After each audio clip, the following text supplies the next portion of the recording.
अस्सलामुअलैकुम। मेरा नाम माजिद हुसैन है और आप देख रहे हैं नॉवेल्स बाय माजिद। मैं आज आपके लिए एक न्यू नॉवल लेकर आया हूँ। तो अगर आप हमारे चैनल पर नए हैं तो हमारे चैनल को सब्सक्राइब कर लें और नॉवल अच्छा लगे तो वीडियो को लाइक ज़रूर करना। चलते हैं नॉवल की तरफ। डोरबेल बजाने के चंद मिनट के बाद दरवाज़ा खुल चुका था और इसे देखते ही खातून के चेहरे पर शफीक से मुस्कुराहट आई। वसी, कैसे हो बेटा? इसे लेकर वो अंदर आ गई। जी बिल्कुल ठीक हूँ, आप शायद सो रही थी, इसने शर्मिंदगी से कहा, क्योंकि इनके चेहरे से ही लग रहा था कि वो भी सोकर उठी हैं। हाँ बस आज काफ़ी देर हो गई थी तो शायद अब तक सोती रहती, अगर अभी भी तुम नहीं आते। अच्छा तुम बैठो, बताओ कुछ खाओगे? रुकैया से लेकर डाइनिंग रूम में आई। नहीं बस आपके हाथ की चाय पीनी है, और भाभी को बुला दें, मैं इन्हें लेने आया हूँ। शहनाज तो कह रही थी फरहाद इसे लेने आएगा। भाई को ज़रूरी काम था इसलिए उन्होंने मुझे भेज दिया, वरना वही आते। शहनाज एक हफ्ते के लिए अपनी माँ के घर आई थी। आज फरहाद इसे लेने के लिए आने वाला था, लेकिन ज़रूरी काम की वजह से इसने अपनी जगह अपने छोटे भाई वसी को भेजा था। अच्छा रुको, मैं शहनाज को उठा देती हूँ, वो अपनी तैयारी कर ले और फिर तुम्हारे लिए चाय भी बनाती हूँ। उनके जाते ही वो वहाँ मौजूद कमरे में लगी डेकोरेशन की चीज़ों को देखने लगा। जब चंद मिनट बाद ही रुकैया हाँफती हुई इसके पास आई। वसी, शहनाज को होश नहीं आ रहा, इसे हॉस्पिटल लेकर चलो। उनके कहने पर वो शहनाज के कमरे की तरफ भागा और अगले ही पल इसे अपनी बाहों में उठाए घर से निकल गया। इसके पीछे पीछे रुकैया घबराई हुई सी आ रही थी और दिल में अपनी बेटी और इसके होने वाली औलाद के लिए मुसलसल दुआएं कर रही थी। फजर की अजान होते ही मोबाइल पर लगा अलार्म शोर मचाना शुरू हो गया। कमल के अंदर से अपना हाथ निकालकर इसने साइड टेबल पर रखा और मोबाइल उठाया और अलार्म बंद कर दिया। कमरे में पहले की तरह खामोशी छा गई। नॉर्थ नाज़िमाबाद में इस वक्त फजर की अजान का वक्त हो रहा था। इसके कंबल इसने कंबल अपने ऊपर से हटाया और हर रोज़ की तरह जहन मुकम्मल बेदार होते ही इसे यह ख्याल आ चुका था कि वो अपने घर में नहीं है और वो अपने घर वालों के पास नहीं है, उनसे दूर है। सारी बातों को झटक कर इसने गहरा सांस लिया और अपनी जगह से उठकर वो वॉशरूम में चली गई। शॉवर लेकर इसने नमाज अदा की। जाए नमाज तय करके इसने साइड पर रखा। जब नज़र साइड टेबल पर इस अंगूठी पर गई जिस पर बारीक सा पी और डब्ल्यू लिखा था। ये अंगूठी इसकी थी जिसने ये अंगूठी इसकी थी लेकिन इसने एक बार भी ये अंगूठी इसकी थी लेकिन इसने एक बार के अलावा कभी इसे नहीं पहना था। कभी कभी इसका दिल चाहता था इसे फेंक दे, लेकिन वो ऐसा भी नहीं कर सकती थी, क्योंकि ये अंगूठी इसे इसके घर वालों की याद दिलाती थी, जो इसकी जान से ज़्यादा अजीज़ खाला ने इसे दी थी। अपनी आंखों में आई नमी को पीछे धकेल कर इसने अपने बालों को ड्रायर करके ढीला सा जोड़ा बनाया और मफरल स्टाइल में दुपट्टा डाला और अपनी कोट और सामान उठाकर घर से निकल गई, क्योंकि इसकी ड्यूटी का टाइम शुरू होने वाला था। मुबारक हो बेटा। बेटा हुआ है। डॉक्टर की बात सुनते इन दोनों के चेहरे पर मौजूद परेशानी खत्म हो गई और अब इत्मीनान भरी मुस्कुराहट आ चुकी थी। और मेरी बेटी कैसी है? रुकैया ने आगे बढ़कर डॉक्टर से पूछा। वो भी बिल्कुल ठीक है और बेबी भी बिल्कुल ठीक है। आप लोग मेरे साथ आए, मुझे बेबी के बारे में कुछ डिस्कस करना है। उन्हें तसल्ली देकर डॉक्टर ने इन्हें अपने पीछे आने को कहा। नर्स, डॉक्टर समीना कहाँ है? अपने पेशेंट को चेक करके इसने नर्स से डॉक्टर समीना के बारे में पूछा। डॉक्टर, वो अपने केबिन में है। नर्स की बात सुनकर वो डॉक्टर समीना के केबिन की तरफ बढ़ गई। जहाँ वो अपने केबिन से निकल रही थी, उनके साथ एक मर्द और औरत खड़े थे जिनकी पुश्त इसकी तरफ थी। वो वहीं थोड़े फासले पर खड़ी होकर इनके जाने का इंतज़ार करने लगी। वसी मुड़कर जाने लगा जब नज़र थोड़े से फासले पर खड़ी लड़की की तरफ गई और इसके कदम अपनी जगह पर जम गए। इस पर नज़र पड़ते सुन तो परीक्षे भी हो गई थी, लेकिन फ़ौरन ही होश में आते वो उल्टे कदमों वहाँ से भागी। परी रुको। वसी तेज तेज कदम उठाते इसके पीछे भागा और इसकी आवाज़ सुनते ही परीक्षे के भागते कदम मजीद तेज हो गए। वो तेजी से भाग रही थी, इसका सांस बुरी तरह फूल रहा था, लेकिन फिर भी वो रुक नहीं रही थी। घर हॉस्पिटल के करीब ही था, इसलिए 5 मिनट भागने पर वो घर पहुंच चुकी थी। घर में दाखिल होने से पहले इसने मुड़कर पीछे देखा, वहां वसीम नहीं था। अपने आप को नॉर्मल करके वो लॉक खोलकर अंदर चली गई। ये जाने बिना का वसी थोड़े फासले पर दूसरे घर की ओट में छुप कर वसी इसकी हर हरकत देख रहा था।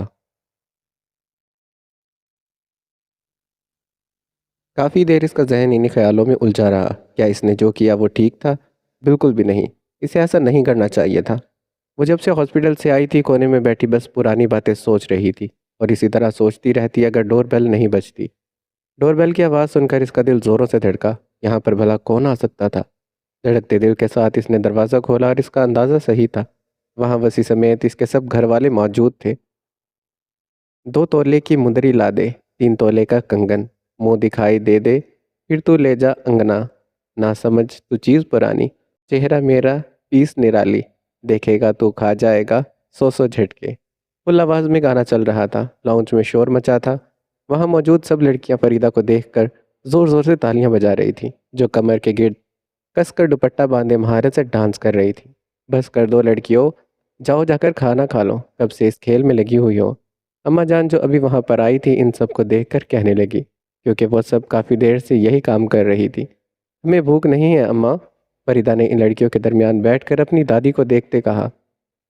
हाँ, कल आप ही जा रही हैं, जितना वक्त मिल रहा है हमें उनके साथ गुजारने दीजिए।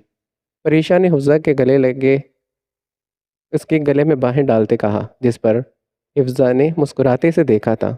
मेरी प्यारी बहन, तुम्हें मेरे दूर जाने की फिक्र करने की ज़रूरत नहीं है। एक बार वसी आ जाए तुम्हें तो मैं अपने पास बुला लूँगी।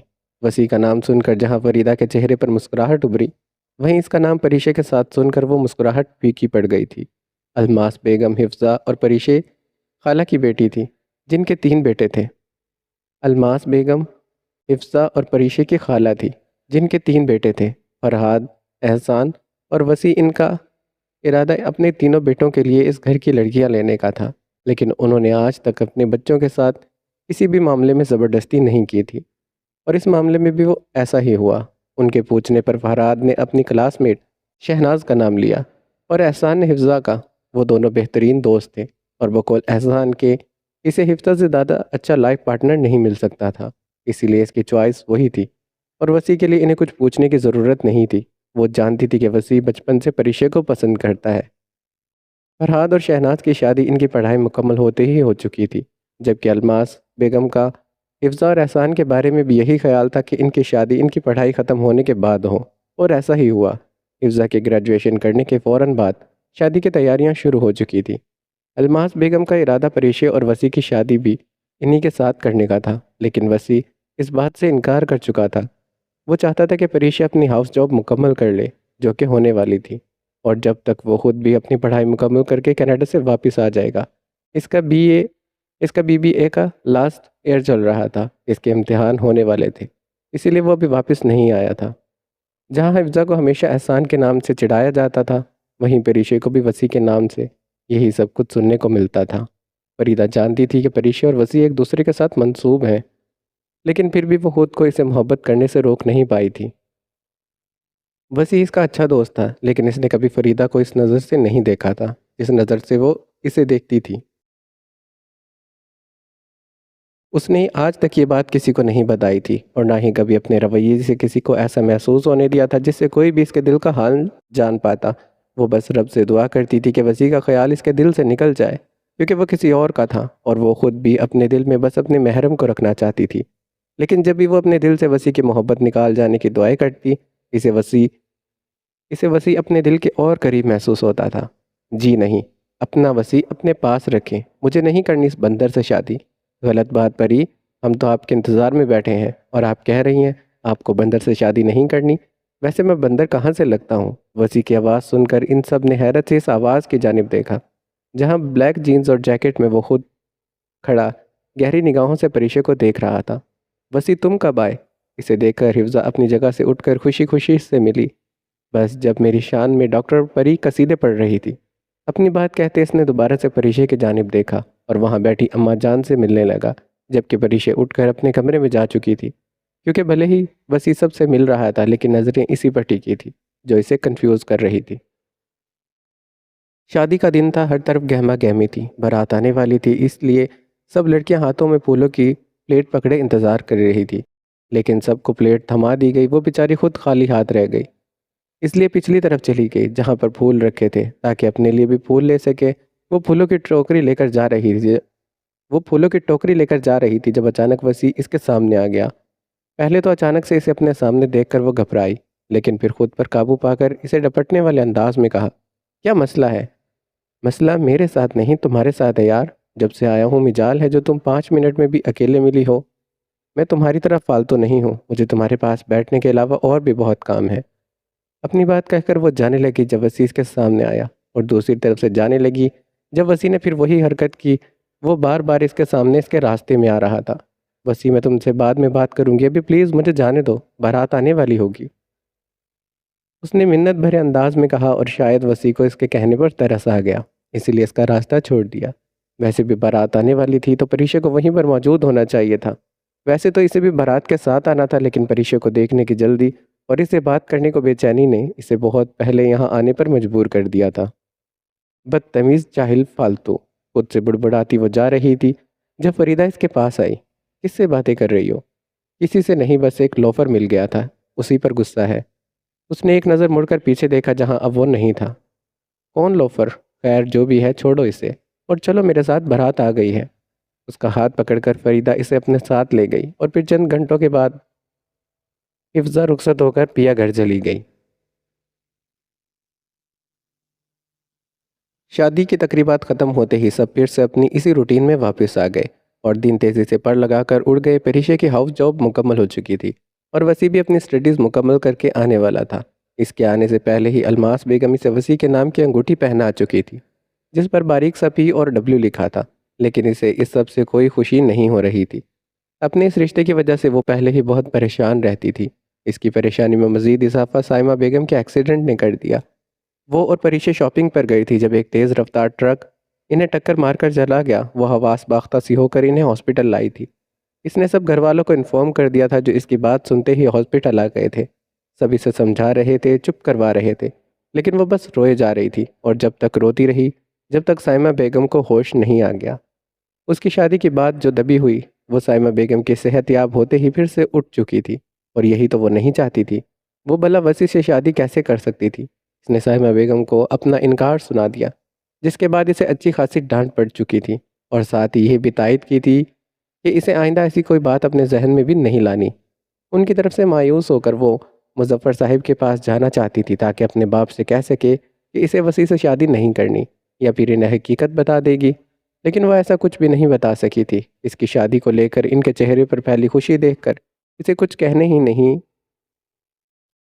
इसे कुछ कहने की हिम्मत ही नहीं हुई। इसीलिए इसने वसी से इस बारे में बात करने का सोचा। हेलो वसी, मैं परी बोल रही हूँ। ऐसा मत बोला करो यार, मुझे रोना आता है। क्या परियां इतनी खौफनाक होती हैं? इसने शरारत भरे अंदाज में कहा। और कोई वक्त होता तो परीक्षा इसे अच्छी खासी सुना चुकी होती, लेकिन इस वक्त इसका जहन इन बातों की तरफ नहीं था। वसी प्लीज़, मैं सीरियस हूँ। तो मैं कब मजाक कर रहा हूँ?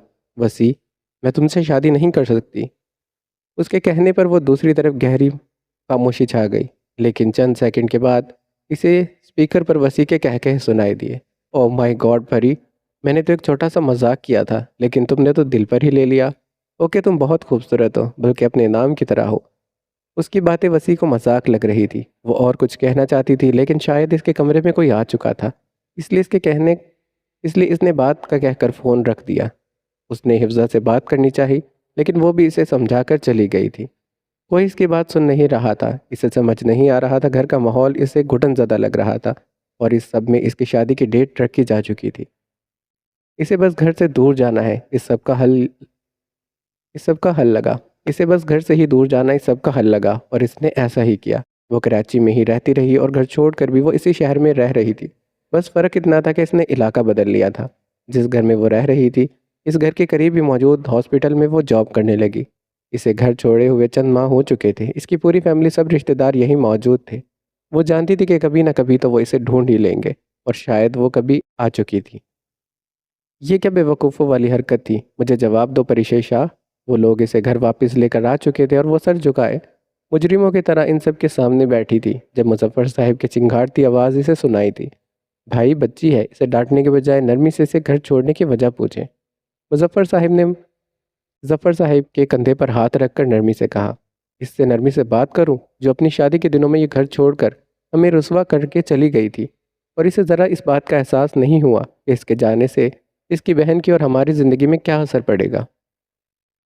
लोगों को हम क्या जवाब देंगे? ये तो शुक्र है अलमास ऐसी नहीं है, वो हिफ्ज़ा को ऐ- ये तो शुक्र है अलमास ऐसी नहीं है, वो हिफ्ज़ा को कुछ कहती है, वरना कोई और होता तो इन सब बातों के तारे दे देकर इसका जीना हराम कर देता।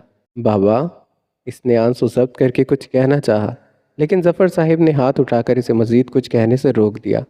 बहुत नाजों से पाला था मैंने तुम दोनों को, लेकिन तुमने मुझे बहुत मायूस किया परिशेषा। वो इनकी परी से परिशेषा बन चुकी थी। मैं आज अभी इसी वक्त तुम्हारा और वसी का निकाह करवाऊंगा। उनकी बात सुनकर इसने झटके से अपना सर उठाया और पहले इन्हें और फिर वसी की तरफ देखा। इसे लगा शायद यही था कि शायद वसी से इसकी शादी से इनकार कर देगा। भला वो कैसे एक ऐसी लड़की से शादी कर सकता था जो इसे शादी से पहले ही छोड़ गई हो। और इतने माह से तो पता ही नहीं था कि कहाँ गायब थी। इसे उम्मीद थी कि वसी इनकार करेगा, लेकिन ऐसा नहीं हुआ, बल्कि इसके चेहरे पर तो सुकून फैल चुका था, जैसे यही तो इसकी मर्जी थी।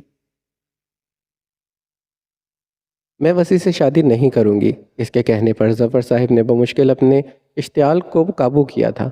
बेटा आखिर मसला क्या है? हरमास बेगम ने आगे बढ़कर कहा, लेकिन इसने कोई जवाब नहीं दिया। परी बताओ, तुम्हें निकाह क्यों नहीं करना? ये आवाज़ मुजफ्फर साहिब की थी। इसे हर किसी की आवाज़ सुनाई दे रही थी, जो इसे ये जानना चाहता था कि इसे निकाह क्यों नहीं करना। बताओ क्या मसला है? परी बता दो। बेटा बोलो ना। सबकी आवाज़ें जैसे इसके कान के पर्दे फाड़ रही थी। अपने कानों पर हाथ रखकर इसने चीखते हुए कहा, क्योंकि मैं पहले ही से ही किसी के निकाह में हूँ। इसकी ये बात जहाँ सबको सकते में डाल गई, वहीं वसी की तो जैसे दुनिया ही लुट चुकी थी। आज वो बेइंतहा खुश थी और गाना गाने के साथ साथ नाच भी रही थी। इसकी खुशी की वजह यह थी कि आज इसकी ट्यूशन टीचर की बात पक्की हुई थी। इसी वजह से वो अभी से पढ़ाने नहीं आएंगी और वह सदा की पढ़ाई चोर इसी की बात पर खुशी हो रही थी, इसी बात पर खुशी मना रही थी। इसने इसे पढ़ने का कभी भी शौक़ नहीं था। बाबा साईं की ख्वाहिश थी कि वो खूब पढ़े लिखे, लेकिन इसका पढ़ाई की तरफ लगाव ना देखकर उन्होंने यही दरख्वास्त कर दी थी कि वह अपना इंटर मुकम्मल कर ले, क्योंकि मैट्रिक जो इसने बमुश्किल पासिंग नंबर लेकर पास की थी, इसके बाद इसका मज़ीद पढ़ाई का कोई इरादा नहीं था। लेकिन बाबा साईं के कहने पर इसने ज़बरदस्ती खुद को मज़ीद 2 साल पढ़ाई के लिए तैयार कर लिया था। इसे जो ट्यूशन पढ़ाने आता था वो इसे इतना तंग करती थी कि वो खुद ही भाग जाता, और अगर वो नहीं भी भागता तो वो खुद ये कहकर भगा देती कि इसे पढ़ाने का तरीका समझ नहीं आ रहा। आज तक वो ऐसा ही करती आई थी, लेकिन इस बार जो इसकी ट्यूशन टीचर थी वो काफ़ी सख्त थी, जिन्हें अम्मा सा ये हुक्म भी दे चुकी थी कि अगर ये ना पढ़े तो इसे मारने से भी गुरेज ना करे, और वो बिल्कुल ऐसा ही करती थी। लेकिन अब वो नहीं आने वाली थी, क्योंकि उनकी शादी जो होने वाली थी, और वो जानती थी कि इतनी खुशी तो उस्तानी जी को भी अपनी शादी की नहीं हो रही होगी जितनी उसे हो रही थी। 2 दिन के बाद इसका पहला पेपर था, लेकिन इसे परवाह नहीं थी, क्योंकि इसकी तैयारी मुकम्मल थी। इसने हर सवाल के छोटे छोटे पर्चे बना लिए थे। इस वक्त तो बस वो अपनी खुशी में मगन थी जब इसे किसी की धाड़ती आवाज़ सुनाई दी।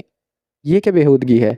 इसकी आवाज़ सुनकर किस्वा ने हड़बड़ाकर अपने कमरे के दरवाजे पर खड़े इस शख्स को देखा। चेहरे पर मौजूद घनी स्याह मूंछों को इसने ताव दिया हुआ था। गंदुमी रंगत और स्याह कमीज शलवार पर इसने क्रीम कलर की शाल डाल रखी थी, और इस वक्त वो खूबरू मर्द जवान अपनी लाल सुर्ख आंखों से किस्वा शाह को घूर रहा था। क्या है ये सब? वो आर्यान लाला। मैं तो बस इसे देखकर वो अल्फाज भी ठीक से अदा नहीं कर पा रही थी। क्या वो किस बात के लिए इतना नाच गाना हो रहा है? इसके पूछने पर अपना सारा डर खौफ भुलाकर किस्वा ने इसे अपनी खुशी की वजह बताई। अरे आपको पता है, उस्तानी जी की बात पक्की हो गई है। मैं तो बस इसीलिए खुश हो रही हूँ। अच्छा हो गई तुम खुश? 2 दिन के बाद पेपर है तुम्हारे। बताओ पहला सवाल कौन सा बताओ पहला पेपर कौन सा है? उर्दू। इसने तुक्का मारा था। वैसे भी सामने खड़े शख्स को क्या पता इसका कौन सा पेपर है, लेकिन वो ये नहीं जानती थी कि वह आर्यान शाह था, जो किस्वा शाह की हर बात की खबर रखता था। उर्दू नहीं, इंग्लिश है। इसके कहने पर इसने गड़बड़ा कर इसे देखा। हाँ मम्मा, मतलब वही था। अपनी किताबें लेकर ड्राइंग रूम में आ जाओ। वो कहकर जा चुका था, और किस्वा इसे मना भी नहीं कर सकी। वैसे भी मना करती भी तो कौन सा इसने सुननी थी। किसी को मेरी खुशी बर्दाश्त नहीं है। अपने पैर पटक कर वो अपना बैग उठाकर कमरे से निकल गई थी। जी बाबा साईं, आपने बुलाया था? अफान शाह ने दादा साईं के कमरे में दाखिल होकर कहा, जिस पर उन्होंने अपना सर हिलाकर इन्हें बैठने का इशारा किया। तुम्हें याद दिलाना था। क्या याद दिलाना था बाबा साईं? आज की तारीख। बाबा साईं, मैं जानता हूँ आज क्या तारीख है। अफान शाह ने नासमझी से कहा, तो इसलिए उन्होंने इसे अपने कमरे में बुलाया था। अगर ये याद है तो फिर ये भी याद होगा कि 2 दिन के बाद तुम्हारी बेटी 21 साल की हो जाएगी, और तुम्हारे कहे के मुताबिक तुम इसके 21 साल का होते ही इसे हवेली ले आओगे। दादा साईं की बात सुनकर अफान शाह खामोश हो चुके थे। बाबा साईं, माजरत चाहता हूँ, लेकिन मैं इसे यहाँ नहीं ला सकता। तुम अपनी बात से मुकर रहे हो अफान शाह? दादा साईं ने इंतहाई गुस्से में कहा। जी बाबा साईं, मैं मुकर रहा हूँ, उन्होंने इकरार किया। क्या तुम भूल गए हो कि तुमने खुद कहा था जब तुम्हारी बीवी हमारी पोती को लेकर यहाँ से गई थी? तुमने कहा था कि जब वो 21 साल की हो जाएगी तो तुम इसे वापस हवेली ले आओगे और आलम शाह और इसे रिश्ते में बांध दिया जाएगा। मुझे सब याद है बाबा साईं, लेकिन अब हालात बदल चुके हैं। आप इस बचपन की मंगनी की बात कर रहे हैं जो किसी को याद नहीं है, यहाँ तक कि आलम को भी यहाँ तक कि आलम को भी नहीं। मैं जानता हूँ कि मेरी बेटी कभी भी इस माहौल में गुजारा नहीं कर सकती, और आलम के साथ तो बिल्कुल भी नहीं। तुम क्या कहना चाहते हो? हमारा आलम शाह तुम्हारी बेटी के लायक नहीं है? वो गुस्से से दहाड़ा था। बाबा साहब, मेरे कहने का ये मतलब हरगिज़ नहीं है। मैं बस ये कहना चाहता हूँ कि ये बेजोड़ रिश्ता है। मैं माजरत चाहता हूँ, लेकिन आप अब इस रिश्ते को भूल जाएं। वो तो अपनी कहकर जा चुके थे, लेकिन दादा साईं का गुस्से से खून खोल उठा था। उनका बेटा तो अपनी बात से मुकर चुका था, और वो जानते थे अब सिर्फ आलम शाह ही है जो इनकी पोती को इनके पास लेकर आएगा। यही सब सोचते उन्होंने मुलाजिम को आवाज़ दी, करमदीन। उनकी गुस्सीली आवाज़ सुनकर करमदीन भागता इनके पास आया। हुक्म शाह साईं, आलम शाह को बुला कर लाओ। वो तो शहर गए हुए हैं। करमदीन ने निगाहें झुकाकर अदब से कहा, वो जैसे ही आए इसे मेरे पास भेजना। उनका गुस्से से बुरा हाल था, और यह सब ऐसे ही रहना था जब तक आलम शाह इनके पास नहीं आ जाता।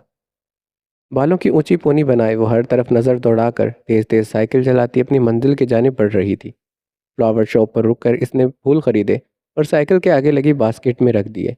नज़र सामने बने कैफ़े की तरफ गई, जहाँ से अगर छोटू इसे देख लेता तो भागकर इसके पास आ जाता। शुएब कैफ़े की मालकन रोजीना का बेटा था, जिसे वो छोटू कहती थी। घर पर किसी के ना होने की वजह से रोजीना इसे अपने साथ लाती थी, और वो अपना काम करती रहती और छोटू कैफ़े के बाहर खेलता रहता। और एक दिन इसी तरह खेलते खेलते वह काफ़ी दूर निकल आया था, और इसे इस बात का एहसास होते ही वो रोना शुरू हो चुका था, क्योंकि इसे कैफ़े का रास्ता नहीं पता था। ऐसे में इसे रोता देखकर वो ही इसके कैफ़े का नाम बताने पर इसे कैफ़े छोड़कर आई थी, जिसके बाद से वो रोज़ इस रास्ते से गुजरती थी। इसकी रोजीना के साथ अच्छी दोस्ती हो गई थी, और छोटू के साथ भी। जहाँ छोटू इसका दोस्त था, वहीं छोटू के लिए आयरा शाह भी इसकी मोस्ट फेवरेट पर्सन थी। वो जाने ही वाली थी जब इसे देखकर छोटू कैफे से निकलता खुशी से इसके जानिब बढ़ा था। आयरा, वो भागता हुआ इसकी तरफ आ रहा था जब अचानक ही एक ब्लैक प्राडो ने इसे टक्कर मारी और दूसरी तरफ जा गिरी। इसे देखते ही आयरा भागती इसके जानिब लपकी और इसका सर अपनी गोद में रख लिया। वो बेहोश हो चुका था। शुएब के और इसके कपड़े खून में हो चुके थे। इसने अपना मफरल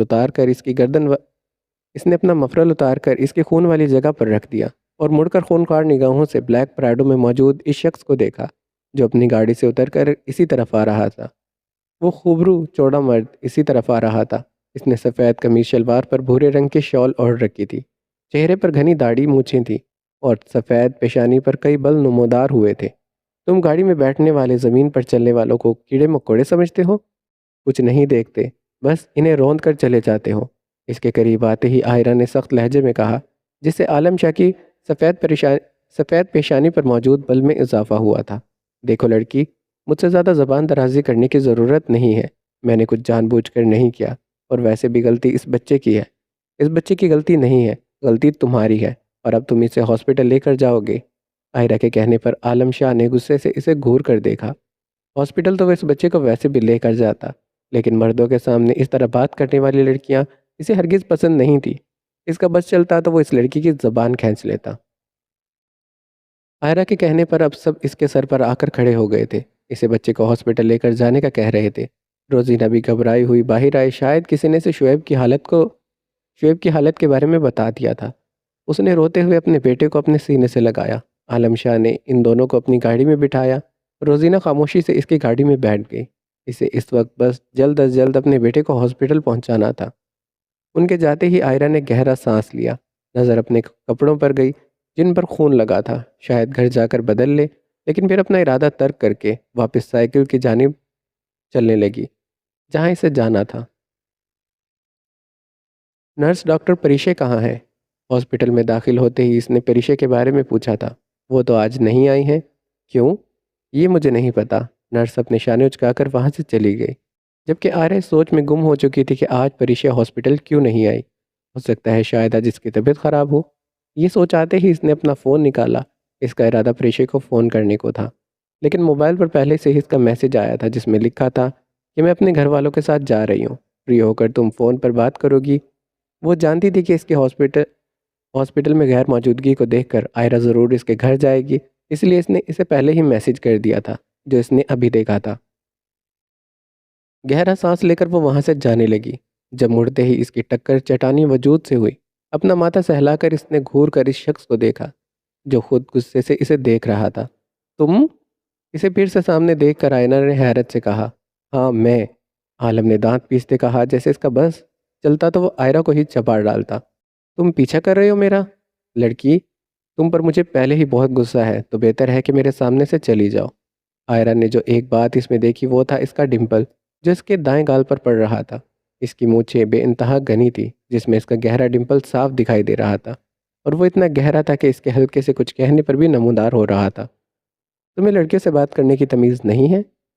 मुझे बदतमीज़ी दिखाने पर मजबूर मत करो। पता है क्या, तुम दिखने में काफ़ी सुलझे हुए इंसान लग रहे हो, लेकिन जब तुम्हारा मुंह खुलता है ना, इसमें से कुछ लफ्ज़ निकलते हैं, तब हकीकत सामने आती है। तुम्हारे लहजे से साफ पता चल रहा है कि तुम बमुश्किल 5वीं पास हो। तुम होती कौन हो मुझे बताने वाली कि मैं कितना पढ़ा हूँ? बेहतर होगा आइंदा मेरे सामने ना आओ, वरना तुम जानती नहीं हो आलम शाह किस मुसीबत का नाम है। इसके कहने पर आयरा ने एक तरफ मुस्कुराहट लिए से देखा था। मैं जान मैं जानना भी नहीं चाहती मिस्टर 5वीं जमात। दिल चलाने वाले लहजे में मुस्कुराकर वो वहाँ से जाने लगी। लेकिन फिर अपने कदम रोक कर इसने मुड़कर आलम को देखा, जो गुस्से से घूरते इसे ही देख रहा था। आयरा ने अपना हाथ हिलाकर इसे बाय किया, जिससे वो मज़ीद तप चुका था। इसीलिए अपना गुस्सा ज़ब्त करते वहाँ से चला गया, जिस पर आयरा भी मुस्कुराती वहाँ से चली गई थी। अच्छा जी, ये थी पहली किस्त। अगर आपको ये एपिसोड अच्छी लगी तो आप वीडियो को लाइक ज़रूर करें, और हमारे चैनल पर नए हैं तो हमारे चैनल को सब्सक्राइब करें, और कमेंट में बताएं कि आपको ये नावल कैसा लग रहा है, ताकि मैं जल्दी से दूसरे एपिसोड भी रिकॉर्ड करूं और आप लोगों तक पहुंचाऊं। जितना अच्छा रिस्पॉन्स होगा उतनी जल्दी जल्दी मैं एपिसोड्स अपलोड करूँगा। वैसे ये बहुत ज़्यादा लंबा नावल नहीं है, तकरीबन इसकी 9 से 10 एपिसोड्स हैं। तो अब आप लोगों पर है कि आप कैसा इंटरेस्ट दिखाते हैं। मिलते हैं नेक्स्ट एपिसोड में। अपना ख्याल रखिएगा। अल्लाह हाफिज़।